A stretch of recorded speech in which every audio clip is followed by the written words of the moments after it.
CBI का शक गहराता जा रहा है। इसका सबसे बड़ा कारण है कि गवाहों के बयानों में विरोधाभास दिख रहा है। सीबीआई आमने सामने बिठाकर पूछताछ कर चुकी है, लेकिन अब नीरज हो, सिद्धार्थ हो, सबके बयानों में विरोधाभास है। ये दोनों ही किरदार सुशांत केस में सबसे अहम है, लेकिन बेमेल बयान कई सवाल खड़े कर रहे हैं। तो चलिए आइए आपको ग्राफिक्स के जरिए हम समझाते हैं कि आखिर किस तरह के बयानों के विरोधाभास हैं। और ठीक मेरे साथ आइए प्लाज्मा पर, और वहां पर मैं आपको समझाता हूं कि ये चीजें किस तरीके से विरोधाभासी यहां पर हो रही हैं। ठीक प्लाज्मा पर यहां देखिए, तीन किरदार, तीन अलग अलग या कई अलग अलग बयान, बेमेल बयानों से गहराया सीबीआई का शक। यानी जो लोग मौजूद थे उस घर में वो एक ही तरह की बात को कई तरीके से बोल रहे हैं। ये हुआ था, दूसरा कुछ और बता रहा है और तीसरा कुछ और। सिद्धार्थ पिठानी और नीरज के बयानों में अंतर साफ सीबीआई को समझ में आ रहा है। सिद्धार्थ पिठानी और नीरज के बयानों में विरोधाभास सामने आया है। नीरज कुक है, सिद्धार्थ पिठानी फ्लैटमेट था सुशांत का। सीबीआई दोनों को आमने सामने बैठाकर तमाम गुत्थियों को सुलझाने की कोशिश में जुटी हुई है। यानी एक एक करके बात हो गई है। अब आमने सामने बैठाकर यह जानने की कोशिश कर रही है कि कौन अपने बयान को तोड़ मरोड़ रहा है। सिद्धार्थ पिठानी और नीरज दोनों सुशांत केस की अहम कड़ी हैं, क्योंकि अगर यहां पर इनकी इंटरोगेशन के बाद पता चलता है कि गलतियां या साजिश यहीं से शुरू हो रही है तो अंत तक पहुंचना बहुत आसान हो जाएगा। सीबीआई के सवालों में सिद्धार्थ और नीरज फंस चुके हैं, लिहाजा अब उनके बयान अलग अलग होने शुरू हो गए हैं। 13 और 14 जून को लेकर सवाल सीबीआई लगातार पूछ रही है। 13 जून को क्या हुआ था, 14 जून को क्या हुआ था, और एक घर में रहने वाले लोग इन दोनों घटनाओं को, दोनों दिनों की घटनाओं को अलग अलग बयान कर रहे हैं। आप समझ रहे होंगे इससे। सीबीआई जांच का तीसरा दिन है, इसलिए साफ हो जाता है कि इस जांच के दौरान सभी लोगों को जो घर में मौजूद थे कड़ाई से और एक एक करके पूछताछ की जाए, जिसके बाद आमने सामने नीरज से तीसरी बार सीबीआई ने पूछताछ कर ली है। सिद्धार्थ, दीपेश और केशव से दूसरी बार। सिद्धार्थ और दीपेश, यानी हम एनएसडी की जो बात कर रहे थे उसमें एक केशव और है। इसमें सुशांत की मौत से पहली रात और मौत वाले दिन क्या हुआ था, यह बहुत जरूरी है जानना सीबीआई के लिए। 8 जून की बात कर लें। 8 जून को जब रिया गई थी तो इसकी खास वजह क्या थी, यह जानने की कोशिश सीबीआई कर रही है कि 8 के दिन, 8 तारीख को आखिर ऐसा क्या हुआ था कि रिया अचानक घर छोड़कर चली गई। और इन्हीं विरोधाभासी बयानों के चलते जो शक है वो गहरा रहा है। इन्हीं के चलते हम जो लगातार अपनी डिस्कशन में बातें सामने ला रहे हैं, जिसके चलते नीरज, सिद्धार्थ और दीपेश, इनको कन्फ्रंट किया जा रहा है और उस चीज को पकड़ने की कोशिश की जा रही है जहां से साजिश का सिरा मिल सके। आशीष, रचना। ऐसा तभी होता है अब जब बयानों को बदला जाता है, उनमें तोड़ मोड़ करी जाती है, या फिर बयान बार बार अलग अलग नजर आए। आशीष, जब दाल में कुछ काला होता है या फिर कुछ फिशी होता है। बिल्कुल। और अब यहाँ पर तो जिस तरह से सीबीआई इन्वेस्टिगेट कर रही है, अब ये पूरी की पूरी दाल ही काली नजर आ रही है। और इसी पर चर्चा के लिए हमारे साथ में बड़ा पैनल बना हुआ है। आपको टीवी स्क्रीन पर सारे हमारे पार्टिसिपेंट्स दिख रहे हैं। सुरजीत सिंह जी हैं, साथ ही साथ एलन राव जी और अशोक शारावगी जी, साथ ही साथ सुशील टेकरीवाल जी, और हमारे साथ में 2 प्रोड्यूसर्स भी जुड़ गए हैं, संजय चहल और विजय शंकर गुप्ता जी। बहुत बहुत शुक्रिया। सबसे पहले मैं संजय जी के पास में जाना चाहूंगा। सर, जिस तरह से हम देख रहे हैं कि बॉलीवुड का एक बड़ा हिस्सा, एक बड़ा खेमा लगातार इस बात का इन्वेस्टिगेशन के लिए, सीबीआई के लिए hashtag CBI for SSR investigation की मांग कर रहा था, लेकिन ऐसे में अब बॉलीवुड भी के बड़े हद तक डिवाइडेड नजर आ रहा है, क्योंकि कुछ लोग बहुत क्वाइट बैठे हुए हैं और कुछ लोग तहे दिल से चाह रहे हैं, ओपनली वोकली सामने आ रहे हैं कि सुशांत इंडस्ट्री का बंदा था, अपना बंदा था, और जरूर चाहे जो भी हो, चाहे वो सुसाइड भी अगर हो तो इन्वेस्टिगेशन प्रॉपर होके तब ये प्रूव होनी चाहिए।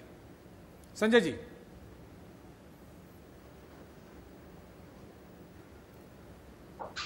उसको चाहते हैं उसके स्टारडम को, लेकिन जिस तरह ये मीडिया ट्रायल हो रहा है, जिस तरह बंबई पुलिस पे बार बार बात उठ रही है, जब जिस तरह ये सीबीआई का मामला आ रहा है, तो इसमें एक आम कलाकार को, आम आर्टिस्ट को क्या बोलना, वो क्या कहे। It is a technical issue. हम कोई कानूनी कोई एक्सपर्ट तो है नहीं, यहाँ बड़े बड़े वकील बैठे हुए हैं, एक्स पुलिस वाले बैठे हैं, उनको पता है। तो बहुत से लोग जो इस मामले में बोलना नहीं चाहते, क्योंकि इस पे जितना मीडिया ट्रायल होगा, जितनी इसमें अटकलें होंगी, जितनी इसमें शक की सुई यहाँ वहां होगी, उतनी ही इन्वेस्टिगेशन को तकलीफ होगी। अगर कोई शकमंद है, अगर किसी ने कोई गुनाह किया है, उसका बार बार अगर नाम उछाला जाएगा टेलीविजन पे, वो सतर्क हो जाएगा, वो अलर्ट हो जाएगा, और पूरा जो मामला आप सीबीआई तक पहुंच गया है वो पूरा हौच-पौच हो जाएगा। इसलिए बहुत से लोग इसमें पढ़ना नहीं चाहते, कहना नहीं चाहते, क्योंकि एक आम कलाकार, एक आम आर्टिस्ट या फिल्म डायरेक्टर, मेरे जैसा राइटर, डायरेक्टर, प्रोड्यूसर, इस पे क्या कहे?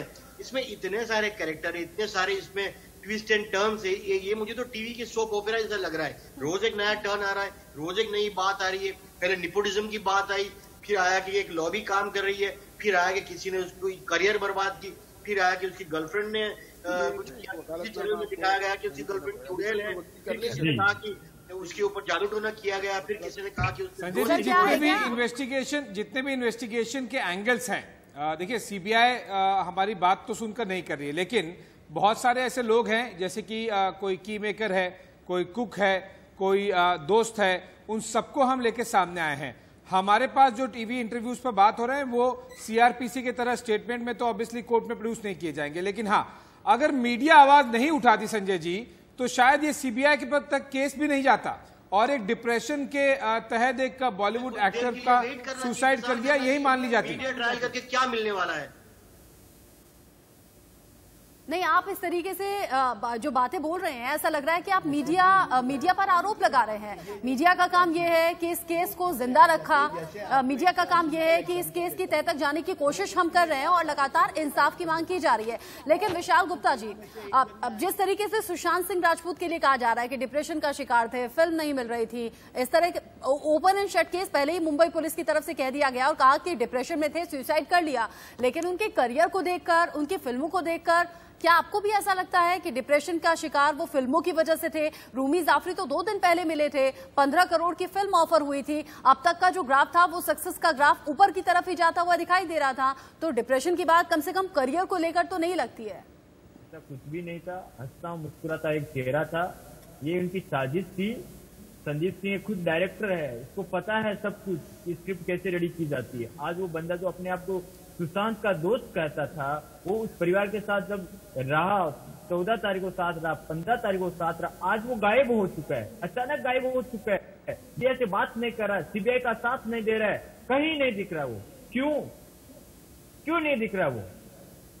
लेकिन मुझे जहां तक पता है, सुशांत के मित्र संदीप सिंह ने इनिशियली तो इंटरव्यूज दिए थे, लेकिन बात जब एक हद से ज्यादा बढ़ जाती है तब आदमी खुद सफोकेट फील करता है, एक घुटन होती है कि हम किस किस को जवाब दें।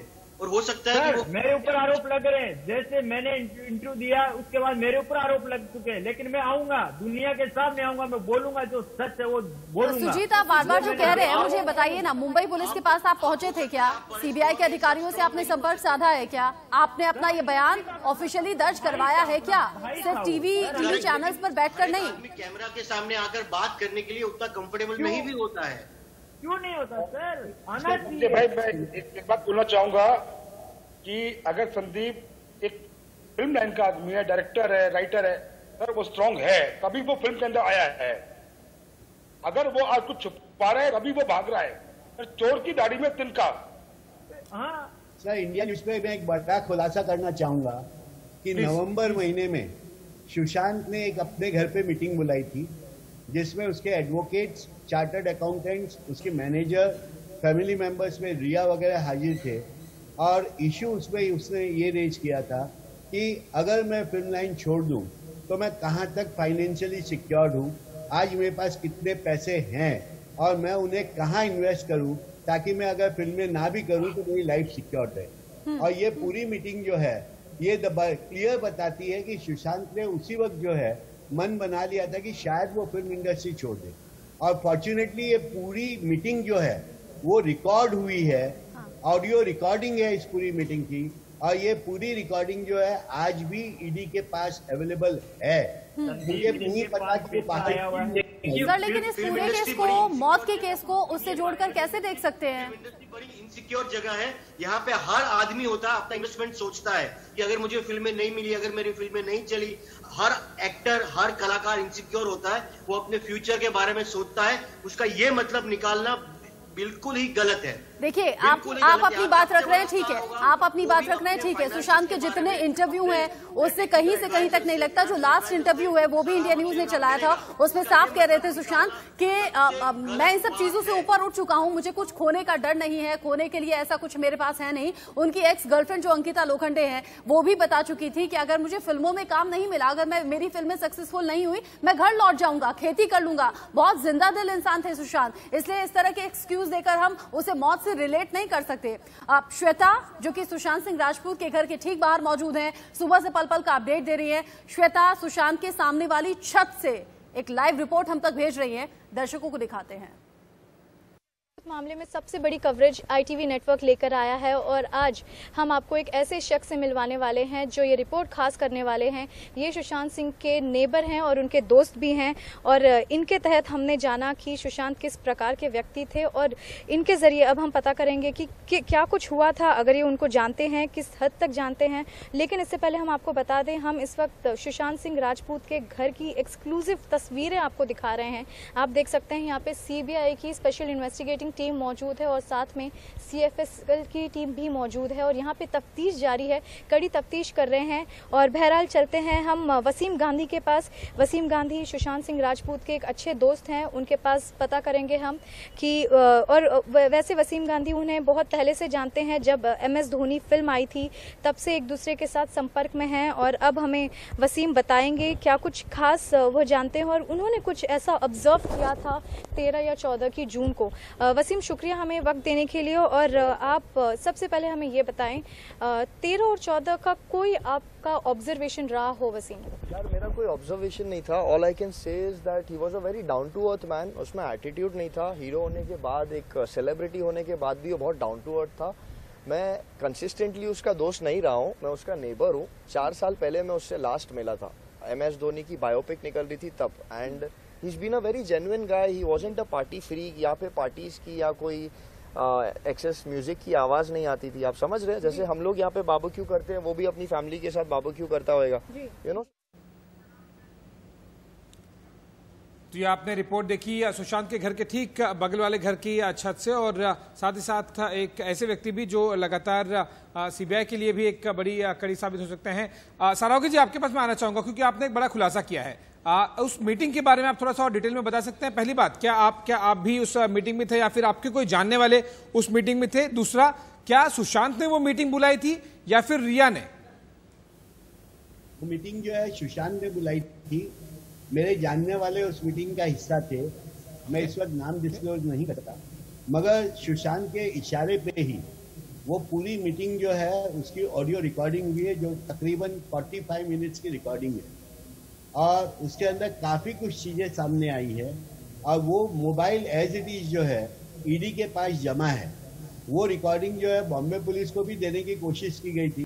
बॉम्बे पुलिस से कहा हमें कुछ नया देना नहीं है, हम सिंपल हमारा इन्वेस्टिगेट कर रहे हैं, हमारा हो चुका है। और ED के पास भी आप वो मोबाइल है, शायद ED उसके ऊपर से जो है आगे कुछ अपने तथ्य निकालने के उस पे है और CBI के साथ कोऑर्डिनेट कर। एक छोटा सा एक बार और दर्शकों के लिए आपसे पूछना चाहूंगा, ये क्या वीडियोग्राफी नहीं थी, केवल ऑडियो रिकॉर्डिंग थी? और अगर थी तो आपको क्या लगता है मुंबई पुलिस ने लेने से इनकार क्यों किया था? देखिए, वो ऑडियोग्राफी थी, मोबाइल पे रिकॉर्डिंग हुई थी और मुंबई पुलिस चूंकि इतना तह में नहीं जाना चाहती थी किसी भी चीज के, उन्होंने इसको इग्नोर कर दिया। जब वो बंदा जो है उसे देने गया कि मेरे पास ऐसी रिकॉर्डिंग है, तो उससे ना कहा गया कि नहीं हमारा काम हो चुका है, हमें कुछ जरूरत नहीं। आशीष, बड़ा खुलासा। बिल्कुल, ये काफी बड़ा खुलासा है और मुंबई पुलिस की एक बार फिर पोल खुल गई है, लेकिन CBI के लिए और ED के लिए काफी बड़ा खुलासा। इससे काफी कुछ इंडिकेशन भी मिल रहा है कि अगर सुशांत नवंबर में इस तरह की तैयारी कर रहे थे, इसका क्या मतलब है? जाहिर सी बात है, जैसे कि हमारे साथ दोनों प्रोड्यूसर्स भी कह रहे हैं कि इसके कोई और मतलब ही निकाले जा सकते हैं, लेकिन जब तक उस 45 मिनट की पूरी ऑडियो को सुना नहीं जाएगा तब तक ये क्लैरिटी नहीं आएगी। लेकिन ये इंडिकेट काफी क्लियरली कर सकती है कि सुशांत के मन में क्या चल रहा था कुछ महीनों पहले। और इसी पर इन्वेस्टिगेशन लगातार CBI की टीम आगे बढ़ा रही है। ED की टीम के पास वो रिकॉर्डिंग पहले से मौजूद है, जो कि अशोक सरोगी जी हमें बता भी रहे हैं। आप सभी रहिएगा हमारे साथ, इन्वेस्टिगेशन हम भी अपने लिहाज से आगे बढ़ा रहे हैं और ये मेगा कवरेज इंडिया न्यूज पर लगातार जारी है। एक